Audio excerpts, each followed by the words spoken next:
Hello दोस्तों, मेरे और प्यारे साथियों, सभी को जय हिंद। इस इकरा क्लासेस में आप लोग का बहुत बहुत स्वागत है। मैं आज बहुत दिनों के बाद बहुत अच्छा एक सीरीज़ लेकर आया हूँ जो बिहार बोर्ड के लिए सबसे ज़्यादा इम्पोर्टेंट है। क्लास 10th के लिए जैसा कि हमने हेडिंग लिखा है, वृत्तों से संबंधित क्षेत्रफल है।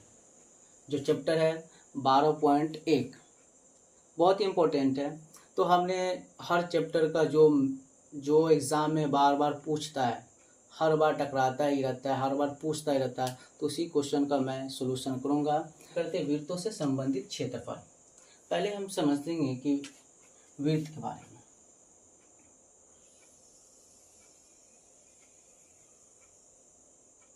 ये एक वृत्त है,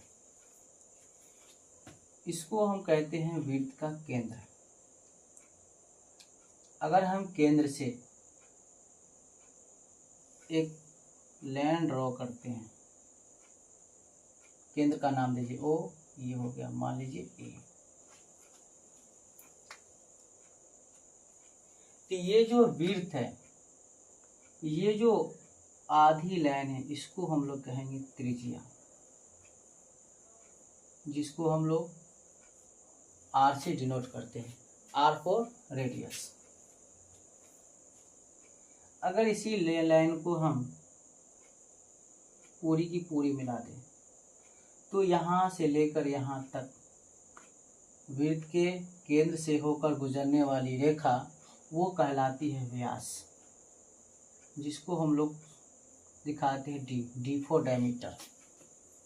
यानी कहने का मतलब कि वृत्त का केंद्र ओ है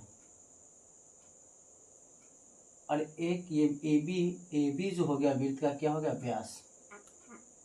तो ये त्रिज्या है, तो ए बी क्या हो जाएगा आपका, त्रिज्या। क्योंकि आधा त्रिज्या है तो ए बी क्या होगी, त्रिज्या होगी। तो हम क्या कहेंगे कि ओ ए और ओ बी क्या है, त्रिज्या है। तो त्रिज्या को हम दिखाते हैं आर से, यानी आर फॉर रेडियस। तो त्रिज्या कौन हो गया, ओ ए बराबर ओ बी। ये वृत्त की क्या है, त्रिज्या है। अगर हम व्यास और त्रिज्या में संबंध देखें तो व्यास बराबर क्या होगा, क्योंकि व्यास यहाँ से लेकर यहाँ तक है, तो इसमें कितनी त्रिज्या आएगी, 2। तो हम कह सकते हैं व्यास बराबर 2 गुनी त्रिज्या। व्यास को इंग्लिश में कहते हैं डायमीटर, क्योंकि आप लोग पढ़ चुके होंगे। तो हम लोग फास्ट चलते हैं। डी बराबर क्या हो जाएगा, 2 इंटू आर। अगर मुझे त्रिज्या निकालना हो आधा भाग, तो हम क्या करेंगे, पूरी की पूरी भाग क्या करेंगे, आधा किसका कर देंगे, व्यास का। तो त्रिज्या बराबर क्या हो जाएगा, व्यास का आधा।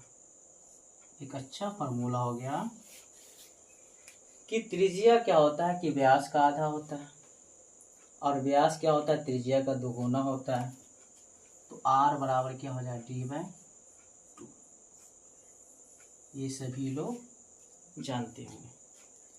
अब हम देखते हैं, कहते हैं वृत्तों से संबंधित क्षेत्रफल। तो सबसे पहले हम समझेंगे इसकी परिधि क्या होती है और क्षेत्रफल क्या होता है, क्योंकि सबसे पहले फॉर्मूला जानना बहुत ही जरूरी है, क्योंकि बेसिक जब तक आएगा नहीं तब तक क्वेश्चन बनेगा नहीं।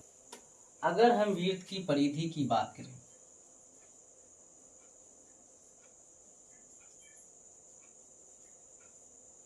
या परिमाप, याद रखिएगा परिधि और परिमाप दोनों सेम होता है, कंफ्यूजन नहीं होगा। तो वृत्त की परिधि होता है 2πr, जहां r क्या है, त्रिज्या है। r क्या है, त्रिज्या है। उसके बाद क्या है, एक और फॉर्मूला यहाँ से ड्राइव होगा। अभी हमने पढ़ा था कि व्यास बराबर 2 गुने त्रिज्या, यानी d बराबर 2r। तो यहाँ से हम निकाल सकते हैं कि ये 2r क्या हो गया, d हो गया। तो एक और फॉर्मूला जाता है पाई डी।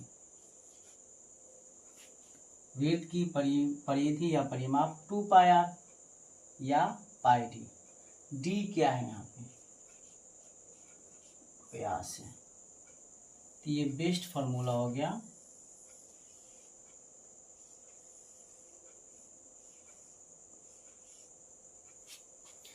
कि वृत्त की परिधि या परिमाप 2 पाई r या पाई डी।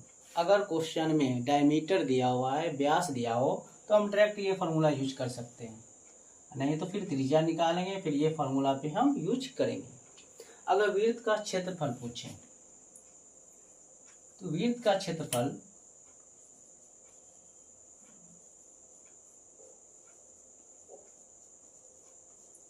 का फॉर्मूला होता है पाई आर स्क्वायर।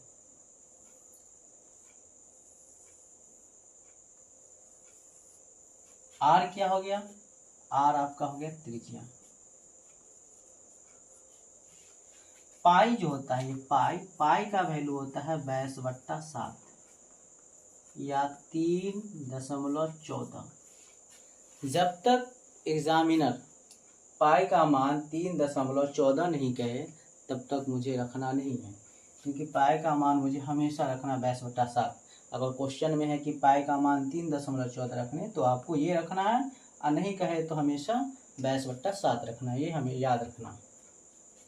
तो ये हो गई वृत्त का परिधि और क्षेत्रफल। इसी बेसिस पे हमारे बिहार बोर्ड के टेक्स्ट बुक में चैप्टर नंबर है 12.1।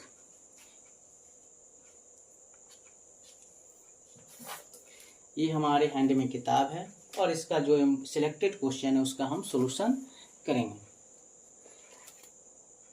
क्वेश्चन कह रहा है कि दो वृत्तों की त्रिज्याएं क्रमशः 19 सेंटीमीटर और 9 सेंटीमीटर है। क्वेश्चन पे समझिएगा कि दो वृत्त है जिसकी त्रिज्या 19 सेंटीमीटर और 9 सेंटीमीटर है। उस वृत्त की त्रिज्या ज्ञात कीजिए जिसकी परिधि इन दोनों वृत्तों की परिधियों के योग के बराबर है। तो हम पहला क्वेश्चन है कि दो वृत्त है, समझिए पहले क्वेश्चन समझिए कि ये दो वृत्त हैं और एक ये वृत्त है। इसका जो है त्रिज्या 19 है और इसका क्या है 9। इन दोनों को मिलाकर एक बड़ा वृत्त बनाई जाती है।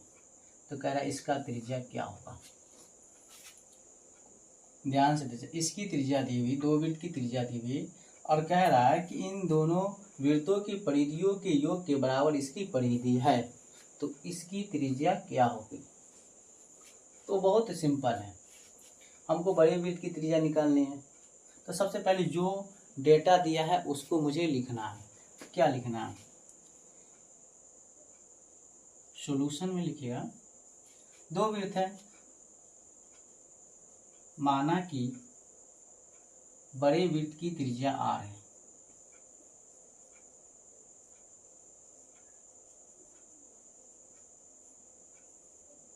त्रिज्या r है। पहले वृत्त की त्रिज्या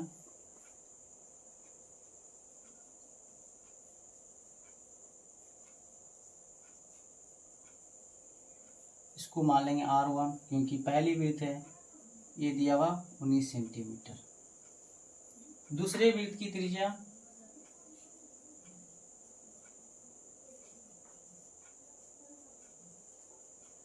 r2, ये हो गया 9 सेंटीमीटर। फिर गौर से देखना कि पहले वृत्त की त्रिज्या 19 सेंटीमीटर है, दूसरे वृत्त की त्रिज्या 9 सेंटीमीटर है।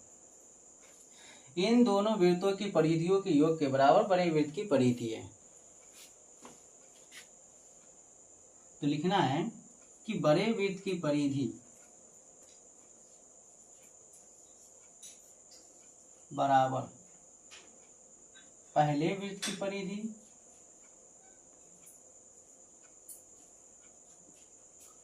प्लस दूसरे वृत्त की परिधि। बड़े वृत्त की परिधि क्या हो जाएगी, 2 पाई r। देखना फिर से, बड़े वृत्त की परिधि क्या आ जाएगी 2πr। ये पहली वृत्त है तो 2πr1, ये क्या है 2πr2। ये फिगर समझाने के लिए। तो बड़े वृत्त की परिधि क्या हो जाए 2πr इज इक्वल टू पहली वृत्त की परिधि 2πr1 plus 2πr2 small r2। यहाँ देखिए 2π यहाँ भी और यहाँ भी है। 2πr इज इक्वल टू 2π क्या करेंगे दोनों में है तो कॉमन ले लेंगे, इसमें बचेगा r1 प्लस r2। ध्यान से देखना, ये 2π क्या हो गया कैंसिल हो गया, तो r बराबर क्या बच गया r1 प्लस r2। अब यहाँ देखिए r1 का वैल्यू क्या है 19, r1 की वैल्यू 19, r2 की वैल्यू है 9, 19 9 28 सेंटीमीटर। यानी बड़े वृत्त की परिधि कितना, ये r की वैल्यू कितना आ गई 28 लिखेंगे। अतः बड़े वृत्त की त्रिज्या 28 सेंटीमीटर। बड़े वृत्त की त्रिज्या कितनी आ गई 28 सेंटीमीटर। कितना सिंपल में था, कितना आसान था। इसी प्रकार हम दूसरा नंबर क्वेश्चन देखेंगे। दूसरा नंबर क्वेश्चन कहता है दो वृत्तों की त्रिज्याएं क्रमशः 8 सेंटीमीटर और 6 सेंटीमीटर है। उस वृत्त की त्रिज्या ज्ञात कीजिए जिसका क्षेत्रफल इन दोनों वृत्तों के क्षेत्रफल के योग के बराबर है। इनमें भी क्या दो वृत्त दिया, उसी तरीका इसका हम सॉल्यूशन करेंगे। माना कि बड़े वृत्त की त्रिज्या r है। दो वृत्त दिया है, पहला दूसरा, और इससे बनाया गया है बड़ा वृत्त। पहले वृत्त की त्रिज्या दिया हुआ 8, ये दिया हुआ 6, तो कह रहा है कि बड़े वृत्त की त्रिज्या क्या होगी। पहले वृत्त की दिया हुआ 8, दूसरे दिया 6, और तो बड़े वृत्त की क्या दिया हुआ ये हमको निकालना है। तो माना कि बड़े वृत्त की त्रिज्या क्या है r, तो फिर पहले वृत्त की त्रिज्या क्या है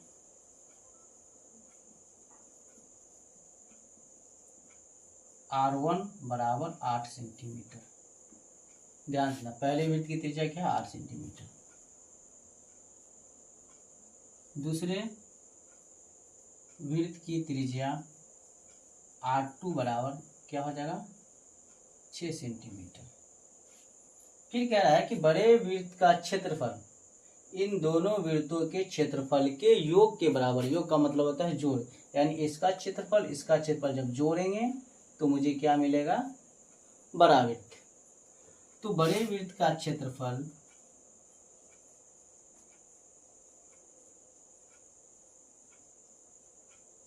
बराबर पहले वृत्त का क्षेत्रफल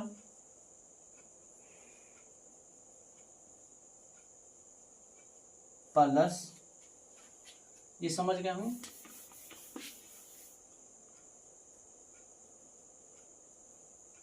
दूसरे वृत्त का क्षेत्रफल।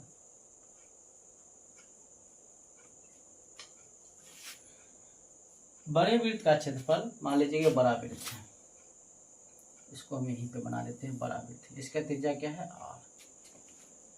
तो बड़े वृत्त का क्षेत्रफल क्या हो जाएगा पाई r स्क्वायर। पहले वृत्त का क्षेत्रफल ये r1 है, ये r2 है, तो पाई r1 का स्क्वायर और प्लस पाई r2 का स्क्वायर, क्योंकि वृत्त का क्षेत्रफल पाई r स्क्वायर होता है। फिर इसमें देखिए पाई क्या इसमें भी और यहाँ भी और यहाँ भी, तो पाई क्या करेंगे हम लोग कॉमन कर लेंगे। इसमें बचा r1 स्क्वायर प्लस r2 का स्क्वायर, इसमें क्या था आपका पाई r स्क्वायर। और ध्यान दीजिए ये पाई पाई क्या हुआ कैंसिल। यहाँ से जब देखेंगे हम लोग तो r square is equal to r1 का स्क्वायर प्लस r2 का स्क्वायर। अगर हम स्क्वायर को हटाते हैं तो इधर क्या चलेगा रूट, तो r बराबर क्या हो जाएगा √R1 का स्क्वायर प्लस R2 का स्क्वायर। R1 का स्क्वायर, R1 क्या है 8, 8 का स्क्वायर प्लस 6 का स्क्वायर। उसके बाद देखिए यहाँ पे कहते हैं 8 का स्क्वायर क्या होता है 64, क्योंकि स्क्वायर निकालने का है, किसी का भी स्क्वायर करना तो उसी नंबर को 2 बार गुना कर देना, ना कि 2 से गुना करना, 2 बार गुना करना है। 8 का स्क्वायर 8, 64 प्लस 6 36, ये कितना आ गया 100। जब इसको 100 को तोड़ेंगे क्या इतना आ जाएगा 10, यानी 10 सेंटीमीटर। यानी बड़े वृत्त की त्रिज्या क्या आ गई 10 सेंटीमीटर। तो हम लिखेंगे अतः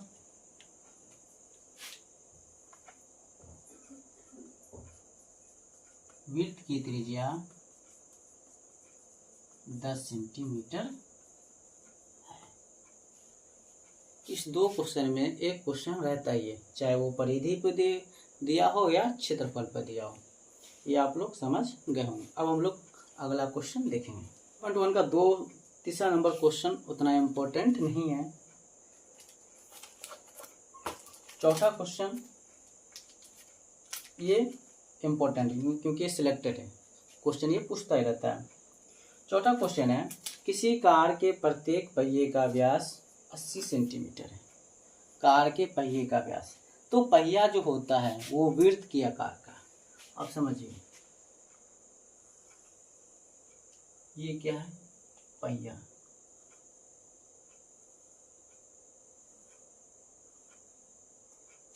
मोटरसाइकिल का पहिया है। अब जो पहिए का जो व्यास है, अगर हम यहाँ से बात करें, क्योंकि यहाँ से लेकर यहाँ तक ये पूरी की पूरी क्या है व्यास है, तो पहिए का व्यास 80 सेंटीमीटर है। चौथा नंबर है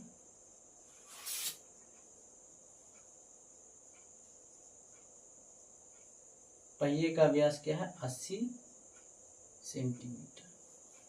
तो हम इसका त्रिज्या निकाल सकते हैं, आराम से निकाल सकते हैं, या हम परिधि भी निकाल सकते हैं।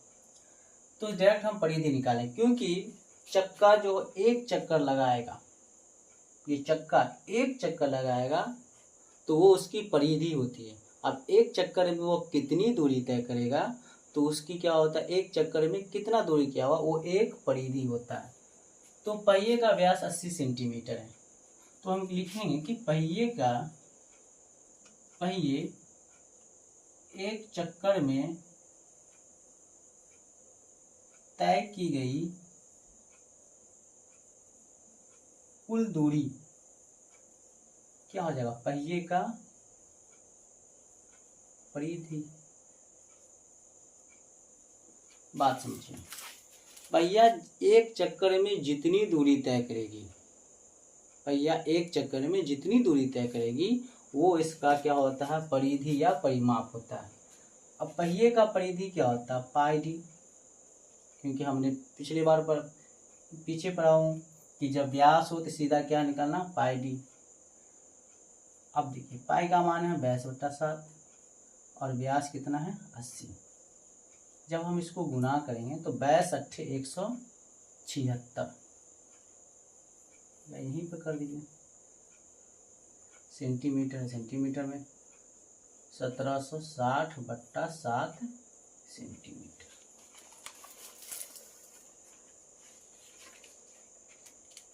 फिर कह रहा क्वेश्चन कि ये जो पहिया है ये एक चक्कर लगाएगा तो इतना सेंटीमीटर दूरी तय करेगी।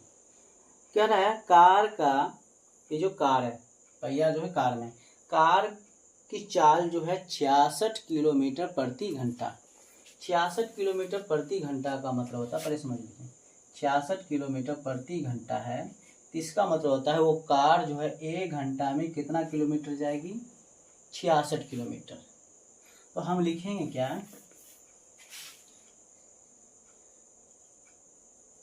कार की चाल, पूरा कंसेप्ट क्लियर करके पड़ेगा, 66 किलोमीटर प्रति घंटा है। 66 किलोमीटर प्रति घंटा है। इसका मतलब ये होता है कार 1 घंटे में, अब 1 घंटे में कितना मिनट, क्योंकि हमको निकालना है 10 मिनट का, तो 1 घंटे में 60 मिनट होता है, यानी 1 घंटे में 66 किलोमीटर दूरी तय करती है।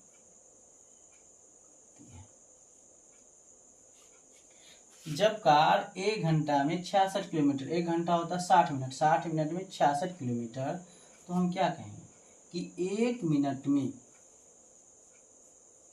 कार द्वारा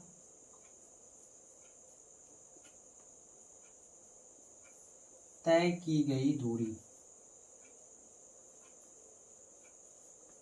क्या हो जाएगा, 60 मिनट में 66, तो 1 मिनट में लाने के क्या होना, किलोमीटर को क्या करना होगा, भाग देना होगा, 60 मिनट है। गौर कीजिएगा, यहाँ क्या सेंटीमीटर में, तो 66 किलोमीटर को चेंज करना है, तो ध्यान दीजिएगा,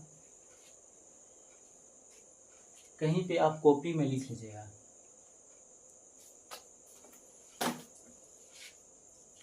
कॉपी में कहीं पे लिख लीजिए आप कॉर्नर पे, समझ गए कि 1 किलोमीटर बराबर 1000 मीटर, तो 1 किलोमीटर में 1 लाख, ध्यान दीजिए, 1 किलोमीटर में 1000 मीटर होता है, तो 1 किलोमीटर में सेंटीमीटर में बात करें तो 1 लाख सेंटीमीटर होता है। इसको हम सेंटीमीटर में चेंज करेंगे। अब कैसे करेंगे, इसको किलोमीटर में को सेंटीमीटर में चेंज करेंगे, तो देखिए 66, ये कितना जीरो आएगा, 5 जीरो, 2 2 4 1 5, ये उस चेंज हो गया सेंटीमीटर में। ये क्या है आपका 60, 1 मिनट में, मिनट को हटा दीजिए, 0 से 0 कैंसिल, ध्यान से देखिए कैसे कैंसिल करते हैं, 0 से 0 क्या हुआ, कैंसिल हो गया, 11 छक्के 66,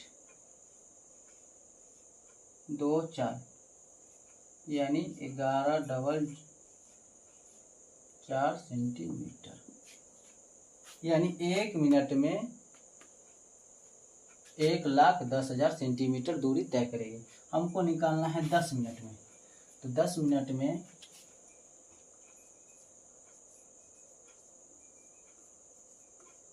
कार द्वारा तय की गई दूरी बराबर, तो इसको क्या करना है, 10 से गुना कर देना, तो 11,00,000 को 10 से गुना करेंगे तो क्या हो जाएगा, 11 लाख, 2 2 4 सेंटीमीटर। यहाँ तक समझ गए हैं। अब हमको निकाल लिया 10 मिनट में कार द्वारा 11 लाख सेंटीमीटर की दूरी तय किया। तो अब कह रहा है कि भैया अब ये 11 लाख सेंटीमीटर दूरी तय करने में इसको कितना चक्कर लगाना होगा, पहिया कितनी बार घूमेगी। तो फिर अब हमको निकालना है पहिए की चक्रों की संख्या। तो चक्रों की संख्या निकालना है, पहिए के चक्रों की संख्या बराबर क्या होता है। तो चक्रों की संख्या जब भी निकालना होता है तो यहाँ पे लिखना है कुल दूरी, अब बट्टा पहिया है तो पहिए की परिधि। हमेशा याद रखना, चक्रों की संख्या निकालना हो तो कार द्वारा टोटल डिस्टेंस अपॉन पहिए की क्या निकालना है, परिधि है। यानी कुल दूरी को भाग दे देना है पहिए की परिधि से।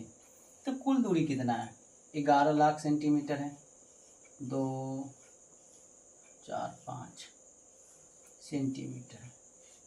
पहिए की परिधि कितना? 1760/7। अब देखिए, अब मुझे इसको क्या करना है? कैंसिल करना है। जब इसको हम डिवाइड करेंगे तो ये 0 से 0 कैंसिल हो गया। 11 से डिवाइड करेंगे तो 11 से डिवाइड करने के लिए 11 एकम 11, 0 0 0 0। इसको 11 से डिवाइड करेंगे तो 11 एकम 11, 11 छक्के 66। अब देखिए ये क्या? 10,000। ये 7 क्या हो जाएगा? ऊपर चला जाएगा और नीचे आ जाएगा 16। अब इसको काटेंगे, 16 से काटेंगे तो 16 छक्के 96। डिवाइड करें 16 छक्के 96, 4 0, 16 दूना 32, 16 पंचे 80। अब जब हम इसको मल्टीप्लाई करेंगे तो 7 पंचे और यहाँ पे सेंटीमीटर है तो सेंटीमीटर में सेंटीमीटर क्या हो जाएगा? कैंसिल हो जाएगा। 7 पंचे 35 के 5 हासिल 3, 7 दूना 14, 3 17 के 7 हासिल 1, 7 छः के 42, 1 43। यानी पहिए को 10 मिनट में जितनी दूरी तय की है उसको चक्कर कितना लगाना होगा? 4375 बार। अच्छा क्वेश्चन था और पूछता ही रहता है। अब हम अगला क्वेश्चन देखते हैं। क्वेश्चन है 5वां कि वृत्त का परिमाप और क्षेत्रफल संख्यात्मक रूप से बराबर है। यानी वृत्त का परिमाप बराबर है किसके? वृत्त के क्षेत्रफल से।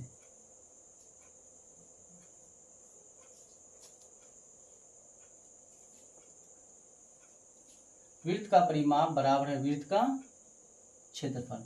तो वृत्त का परिमाप क्या होता है? 2πr is equal to πr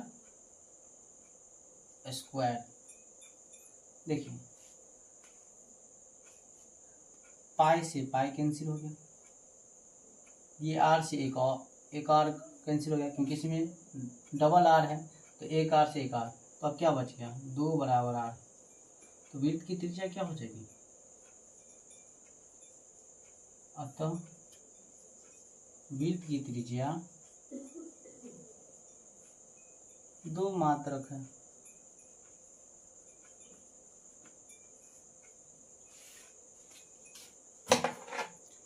ये रहा आज चैप्टर नंबर 12.1 का सॉल्यूशन।